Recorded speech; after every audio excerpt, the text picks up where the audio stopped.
Assalamualaikum Ya, warahmatullahi Waalaikumsalam wabarakatuh. warahmatullahi wabarakatuh. Alhamdulillahi rabbil alamin.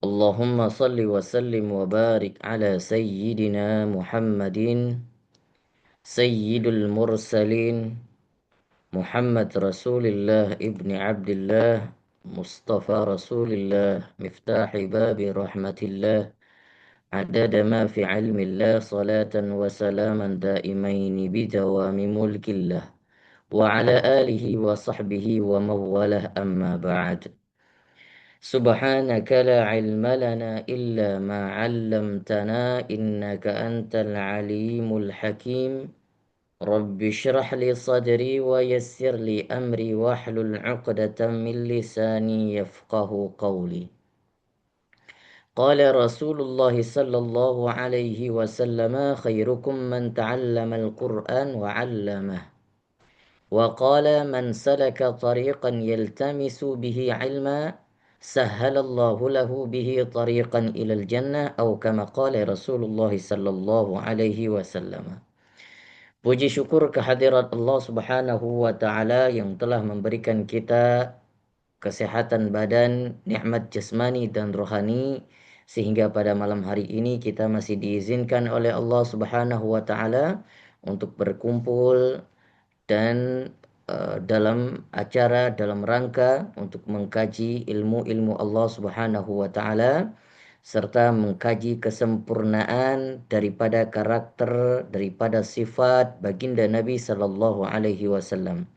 Salam dan salam kepada baginda Nabi sallallahu alaihi wasallam, kepada para sahabatnya, kepada keluarganya dan juga kepada ulama mutaqaddimin dan mutaakhirin serta ulama-ulama uzzaman. Baik, jemaah tahsin, Bapak Ibu sekalian yang dimuliakan Allah Subhanahu wa taala. Berhubung malam besok mungkin bagi yang ada acara munajat akhir tahun dan lain sebagainya, makanya malam hari ini saya berdiskusi dengan Pak Nugroho sebelumnya agar mempercepat pertemuan di pekan ini di Selasa malam. Artinya kita agendakan di malam ini. Mudah-mudahan insya Allah di akhir tahun kita Allah catat amal-amal baik kita. Allah ampunkan dan Allah gugurkan daripada dosa-dosa kita. Dan mudah-mudahan di tahun ke depan kita bisa menampilkan aktivitas-aktivitas kita yang lebih baik daripada tahun-tahun sebelumnya. Sehingga menjadi nilai ibadah yang sempurna yang menjadikan bekal untuk kita berpulang ke hadirat Allah Subhanahu wa taala nanti. Maka hadirin yang dimuliakan Allah Subhanahu wa taala, malam hari ini mari kita lanjutkan kajian kita. Kita membacakan masih di dalam bab akhlak baginda Nabi sallallahu alaihi wasallam, sisa dua hadis lagi yang insyaallah kita hanya bahas dua hadis ini saja. Semoga bermanfaat kepada diri saya dan kepada kita semua tentunya. Kita lanjutkan di dalam hadis 326. Kitab Syama'il Muhammadiyah karangannya atau yang disusun oleh Al-Imam At-Tirmidzi. Qala al-musannif rahimahullahu taala wa nafa'ana bihi wa bi'ulumihi fid dharain amin ya rabbal alamin. Sebentar saya zoom dulu.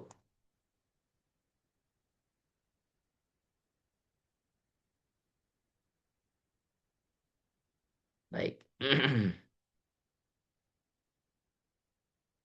حدثنا سفيان بن واكع حدثنا جمع بن عمر بن عبد الرحمن العجلي قال حدثني رجل من بني تميم من ولد أبي هالة زوج خديجة يكنى أبا عبد الله أو يكنى أبا عبد الله عن ابني لأبي هالة عن الحسن بن علي قال الحسين سألت أبي عن سيرة النبي صلى الله عليه وسلم في جلسائه. Ini sebenarnya hadis ini sudah beberapa kali juga kita bahas di bab-bab sebelumnya karena masih relate dengan beberapa bab atau topik-topik sebelumnya, tapi juga sangat relate dengan topik yang kita bahas sekarang yaitu tentang akhlak baginda Nabi sallallahu alaihi wasallam yang tentunya dikatakan di dalam Al-Qur'an, di dalam hadis kana khuluquhul Qur'an. ya, bahwa akhlak baginda Nabi itu seakan-akan seperti Al-Quran berjalan. Faqala, ini hadis diriwayatkan oleh Sayyidina Husain. Sayyidina Husain yang bertanya kepada ayahnya Ali bin Abi Thalib. Artinya cucu baginda Nabi Shallallahu Alaihi Wasallam bertanya tentang bagaimana sirah, bagaimana sifat, bagaimana karakter, bagaimana pergaulan Nabi Shallallahu Alaihi Wasallam ketika bersama para sahabatnya atau sedang berada di dalam majlis. Maka diceritakan oleh Ali bin Abi Thalib, karena Nabi sallallahu alaihi wasallam daimal bishri, sahlal khuluqi, layyinil janibi, laisa bifaddin wala ghalidhin, wala dakhabin wala fahashin, ولا عياب ولا مداح يتغافل عما لا يشتهي ولا يؤيس منه ولا يخيب فيه قد ترك نفسه من ثلاث. Diceritakan oleh Ali bin Abi Thalib bahwasanya Nabi Shallallahu Alaihi Wasallam adalah orang yang bermuka manis, selalu bermuka manis, lembut budi pekertinya, sifatnya tawadhu, tidak bengis, dan juga tidak pernah berkata kasar, juga tidak pernah bersuara keras, juga tidak berlaku dalam berkata keji. Artinya Nabi tidak pernah berkata keji, dan juga tidak suka mencela, dan juga tidak kikir. Beliau membiarkan siapa saja yang mencelanya, artinya tidak dihiraukan, yang tidak disenangi dibiarkan saja. Beliau tidak menjadikan orang yang mengharapkan pertolongan menjadi putus asa. Kalau ada yang ingin diminta bantu, maka Nabi tidak pernah menolaknya. Tidak pula menolak untuk itu. Beliau tinggalkan dirinya dari 3 perkara. Al-mira'i wal-ikthari wa ma la ya'nihi wa tarakan nasa min thalathin. Kana la yadhummu ahadan wa la ya'ibuhu wa la yu'ayyiruhu wa la yatlubu auratahu. Bahwa Nabi Shallallahu Alaihi Wasallam ini seharusnya kita perhatikan baik-baik, bahwa Nabi tidak pernah, bahwa Nabi itu tidak meninggalkan sesuatu kepada dirinya. Ya, artinya Nabi Shallallahu Alaihi Wasallam mewajibkan dirinya untuk yang pertama tidak mencela. Nabi tidak pernah mencela selama hidupnya. Kemudian Nabi juga tidak pernah membuat malu orang lain. Dan juga Nabi tidak pernah mencari kesalahan orang lain. Ini 3 perkara ini tidak pernah dilakukan oleh Nabi Shallallahu Alaihi Wasallam semasa hidupnya. Adapun untuk diri Nabi Shallallahu Alaihi Wasallam sendiri, itu Nabi mewajibkan atau melarang dirinya sendiri 3 perkara. Yang pertama, Nabi tidak suka berbantah-bantahan. Tidak suka berdebat yang tidak penting. Kemudian menyombongkan diri. Yang kedua, menyombongkan diri. Nabi tidak pernah menyombongkan dirinya. Dan yang ketiga, meninggalkan sesuatu yang tidak bermanfaat. 3 perkara ini Nabi Shallallahu Alaihi Wasallam mewajibkan dirinya untuk meninggalkan. Adapun 3 perkara setelahnya yang berhubungan dengan orang lain, yaitu Nabi tidak pernah mencela orang lain, dan juga tidak pernah membuat malu orang lain, dan juga tidak pernah mencari kesalahan atau aib orang lain. Nah, ini seharusnya juga sesuatu yang patut kita contohi. Bahwasannya sesuatu yang mulia yang ditampilkan oleh Nabi Shallallahu Alaihi Wasallam di dalam pergaulannya bersama para sahabatnya. Kemudian wala yatakallamu illa fima raja thawabahu. Wala yatakallamu illa fima raja thawabahu. Wa idza takallama atraqa julasa'uhu ka'annama ala ru'usihim at-tayru. فإذا سكتا تكلموا لا يتنازعون عنده الحديث ومن تكلم عنده أنصتوا له حتى يفرغ. An-Nabi Sallallahu Alaihi Wasallam tidak pernah berkata-kata kecuali ada pahala di dalamnya. Apabila beliau berbicara, semua orang di majelisnya itu tertunduk. Artinya perhatian betul kepada baginda Nabi Shallallahu Alaihi Wasallam. Seolah-olah di kepala para sahabat itu dihinggapi burung-burung. Apabila beliau diam, tidak berbicara, maka sahabat yang lain barulah mendapatkan kesempatan untuk berbicara. Kemudian mereka tidak pernah berbantah-bantahan, tidak pernah berdebat di depan baginda Nabi Shallallahu Alaihi Wasallam. Dan apabila ada yang berbicara di sisinya, mereka memperhatikan sampai beliau selesai berbicara. Dan mereka berbicara, sahabat Nabi ini berbicara sesuatu pembicaraan yang penting, artinya yang ada manfaatnya.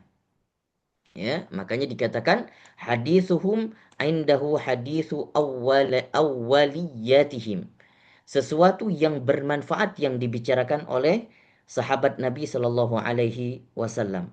Ini potret yang digambarkan oleh Sayyidina Ali radhiyallahu an yang diceritakan kepada anaknya Sayyidina Husain tentang bagaimana sosok baginda Nabi Shallallahu Alaihi Wasallam.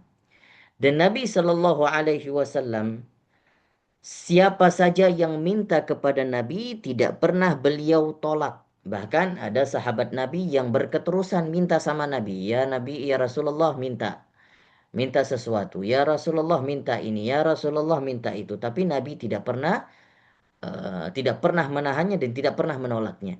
Bahkan sampai pada suatu ketika Nabi mengatakan kepada sahabat tersebut, liyadul ulya khairun min yadil sufla.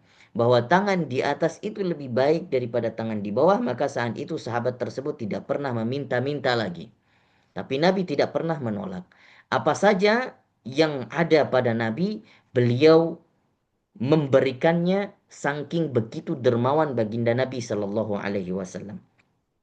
Ya, kalau kita melihat bahwa eh, ada cerita yang dikisahkan di dalam kitab Bulughul Maram atau di dalam kitab-kitab lainnya, atau banyak para ulama meriwayatkan kisah ini, tetapi kalau dilihat hadisnya tidak ada dasarnya, tidak ada riwayat yang valid.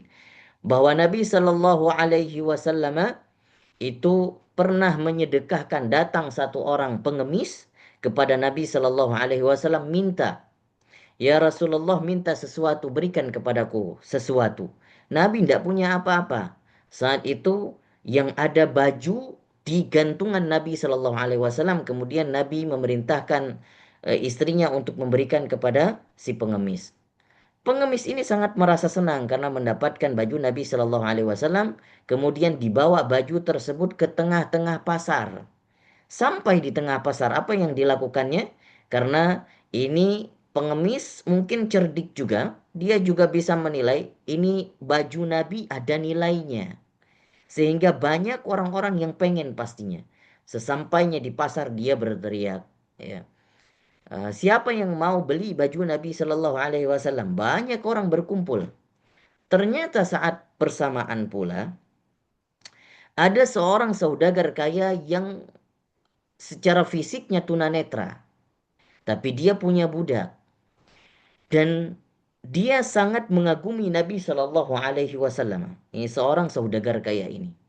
Kemudian karena mendapatkan info tersebut bahwa ada lelangan baju Nabi Shallallahu Alaihi Wasallam, maka saudagar kaya ini mengatakan kepada budaknya, wahai budakku, pergi ke pasar, dapatkan baju Nabi berapapun harganya.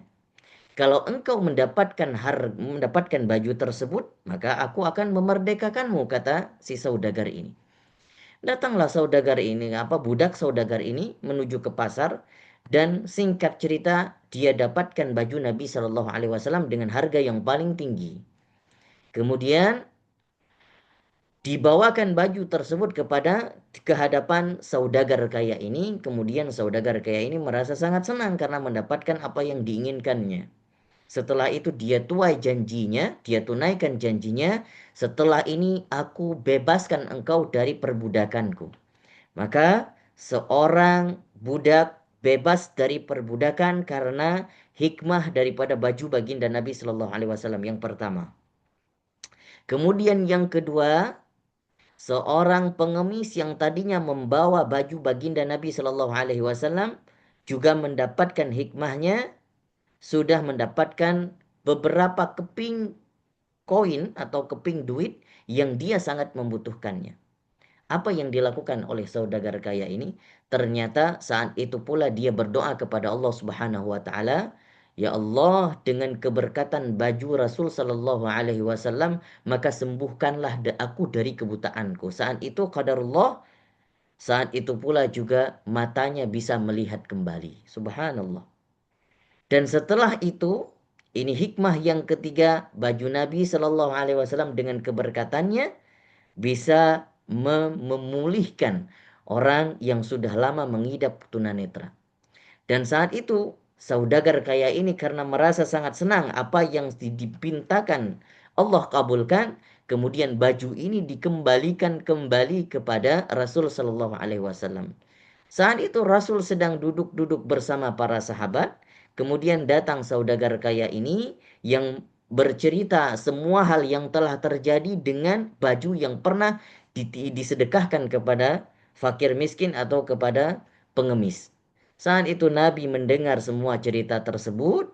Kemudian ternyata Nabi juga merasa senang dan terlihat bahwa senyuman Nabi itu merekah sekali ketika mendengar cerita tersebut sehingga gusi Nabi yang bagian belakang itu terlihat.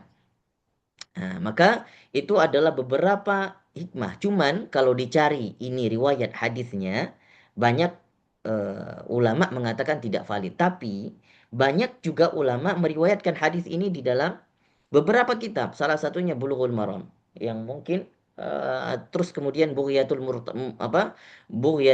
Mustarsyidin itu juga diriwayatkan. Kemudian kalau kita melihat bagaimana sosok dermawan baginda Nabi Shallallahu Alaihi Wasallam ketika ada sahabat hanya memuji baju baginda Nabi Shallallahu Alaihi Wasallam. Ya Rasulullah, betapa indah bajumu. Apa yang dilakukan Rasul? Beliau pulang ke rumah, beliau lepaskan bajunya, kemudian beliau kasih itu baju. Subhanallah. Sampai dikatakan oleh Sayyidah Aisyah yang meriwayatkan ketika Nabi Shallallahu Alaihi Wasallam ketika meninggal dan wafat baginda Nabi Shallallahu Alaihi Wasallam, Nabi hanya pakai baju bekas, baju tertambal, disebut dengan mulabbadah, yang baju terbuat dari kain Yamani, kemudian beliau wafat dengan baju tersebut. Tidak banyak baju yang beliau koleksi. Ada sesuatu yang di rumahnya kalau kita melihat apa yang dimiliki baginda Nabi Shallallahu Alaihi Wasallam, beliau tidak pernah senang kalau selama itu ada sama beliau baginda Nabi Shallallahu Alaihi Wasallam. Subhanallah. Kecuali beliau sedekahkan, kecuali beliau berikan kepada orang lain.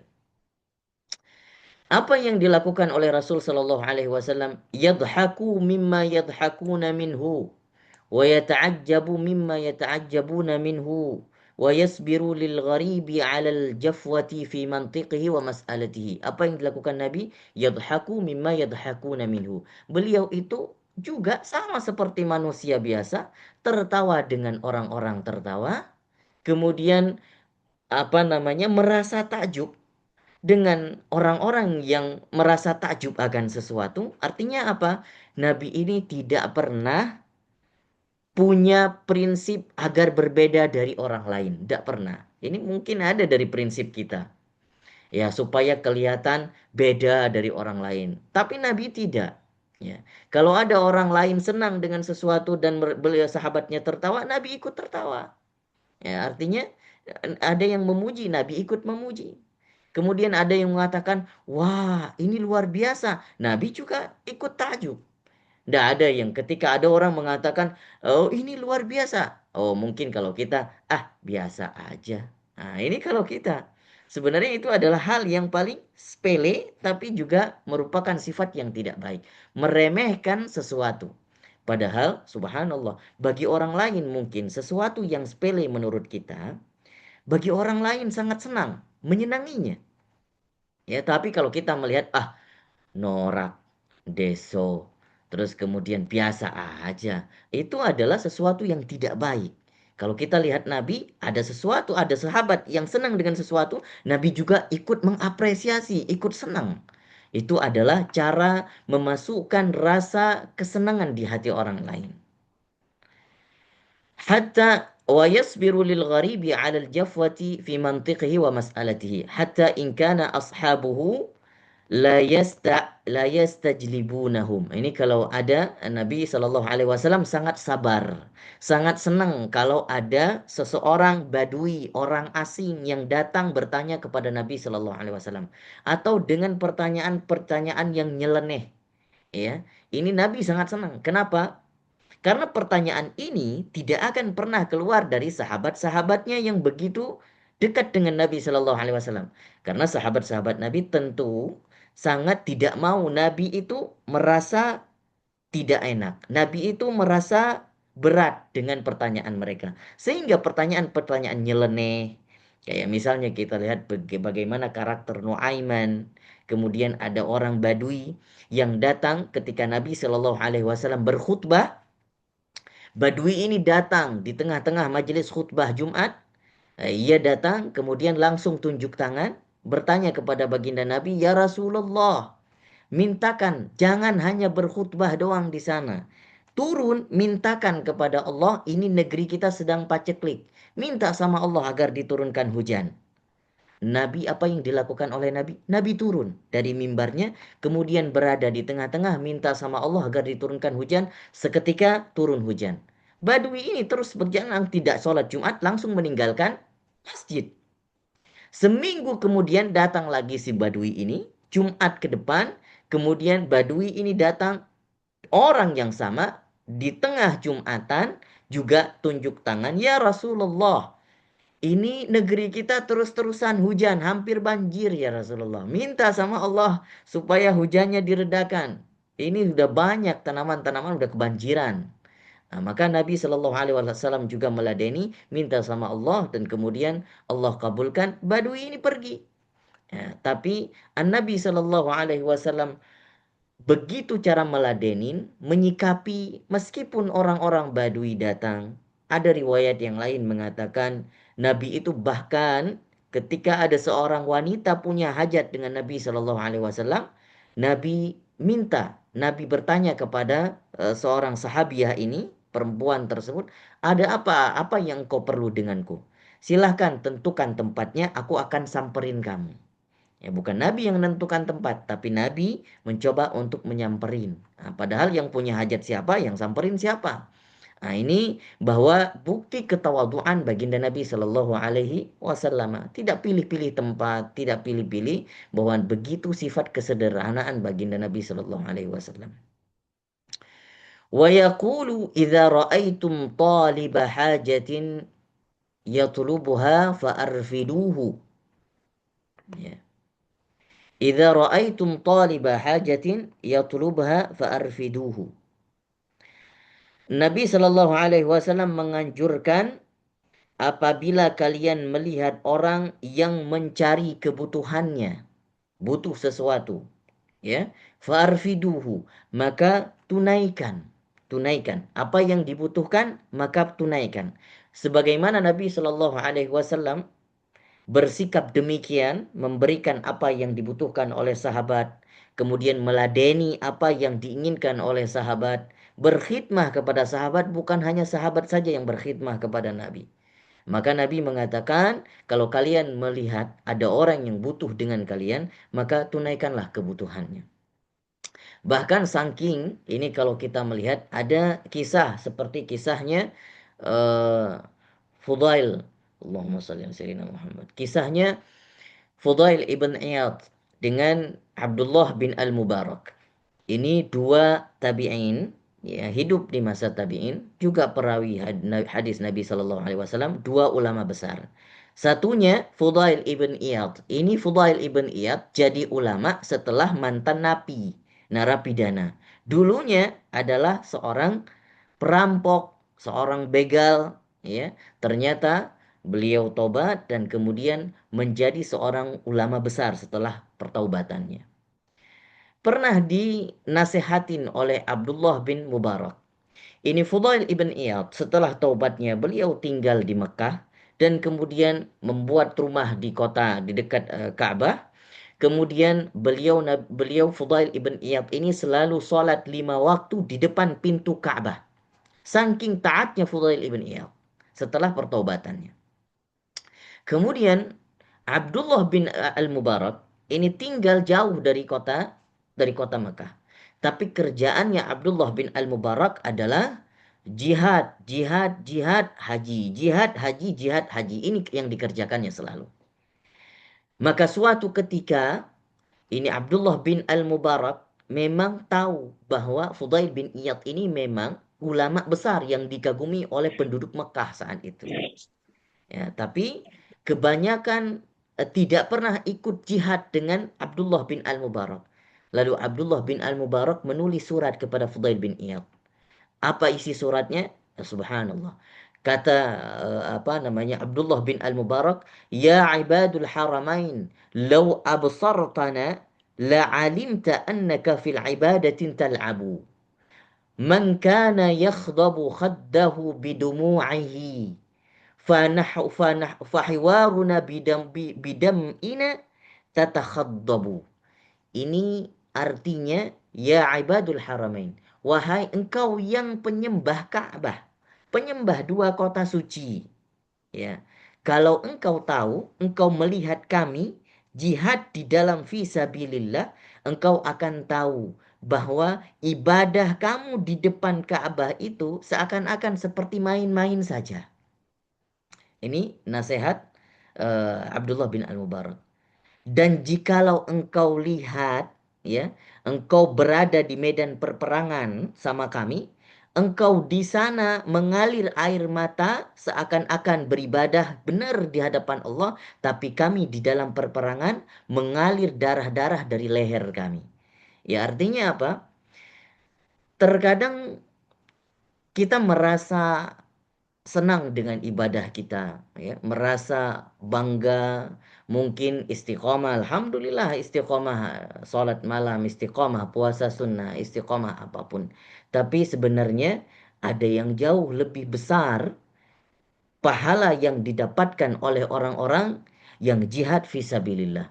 Maka oleh karena itu Nabi Shallallahu Alaihi Wasallam di dalam hadis yang lain mengatakan apa? Kalau engkau meladeni atau engkau menunaikan hajat orang lain, itu lebih baik daripada engkau iktikaf di dalam masjid di selama sebulan, Masjid Nabawi. Rasul menyebutkan Masjid Nabawi. Selama sebulan penuh lebih baik orang yang bisa menyelesaikan solusi permasalahan orang lain dalam sehari. Nah, jadi terkadang kalau kita lihat, ini mungkin pahala jihad, jihad fisabilillah tidak ada, tapi pahalanya masih ada. Jadi kalau kita merenungi, subhanallah, kita sholat malam rajin, puasa rajin, terus kemudian ya mungkin puasa kita, ibadah kita dalam keadaan yang tenang, dalam keadaan aman sekarang ini. Kita lihat saudara-saudara kita yang mungkin berada di Sumatera yang sekarang sedang musibah, di Aceh ya dan sekitarannya yang sedang tertimpa musibah. Subhanallah, ada orang-orang yang sedang berjihad membantu mereka. Dan subhanallah, ternyata kalau kita melihat hadis ini, pahala mereka yang terjun langsung untuk membantu sahabat-sahabat saudara-saudara kita seiman yang ada di Sumatera, di Aceh, itu lebih baik mereka itu daripada kita yang mungkin merasa nyaman sholat malam di sini sujud dan berlinang air mata. Mereka lebih afdol. Ya. Jadi jangan terlalu bangga. Bahkan di saat yang kejadian yang sama ada yang umroh mungkin ya, berlinang air mata di depan Ka'bah, tidak ada apa-apanya daripada sahabat-sahabat kita, saudara-saudara kita yang sedang membantu sahabat yang lain, saudara seiman yang lain yang ada di Sumatera dan di Aceh. Nah, seharusnya kita malu. Apalagi yang sedang terkena musibah di sana. Pastinya pahala jihad luar biasa. Nah, maka oleh karena itu terkadang kita harus merenungi apakah ibadah kita yang dalam keadaan aman ini ya bisa melebihi dan mengungguli daripada orang-orang yang sekarang hanya bisa mendedikasikan dirinya untuk mengabdi membantu orang lain. Wala yaqbalu thana'a illa min makafi'in wala yaqta'u ala ahadin hadithahu hatta yajuza fayaqta'uhu binahyin au qiyamin. Dan Nabi Shallallahu Alaihi Wasallam tidak pernah tidak menerima pujian kecuali kalau memang pujian itu pantas untuk diri Nabi Shallallahu Alaihi Wasallam. Dan juga tidak pernah Nabi itu memotong menyela pembicaraan orang lain kecuali pembicaraannya sudah berlebihan. Kalau ada sahabat yang mungkin ngomong sudah berlebihan, itu dipotong sama Nabi kalau memang itu berlebihan. Atau Nabi meninggalkan saja, tidak membantah. Begitu adab Nabi Shallallahu Alaihi Wasallam. Karena khuluquhul Quran, akhlak baginda Nabi Shallallahu Alaihi Wasallam begitu mulia.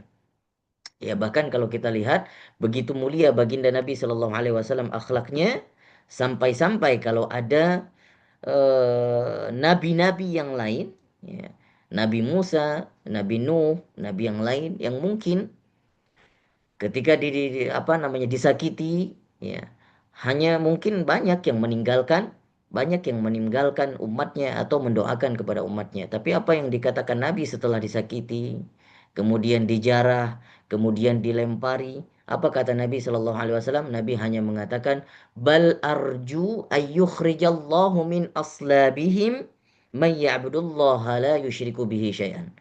Aku bahkan berharap dari tulang sulbi mereka lahir orang-orang yang memang benar-benar tulus beribadah kepada Allah. Terbukti akhirnya penduduk-penduduk Taif yang kemudian menjadi penduduk-penduduk yang merupakan baladut thayyibah.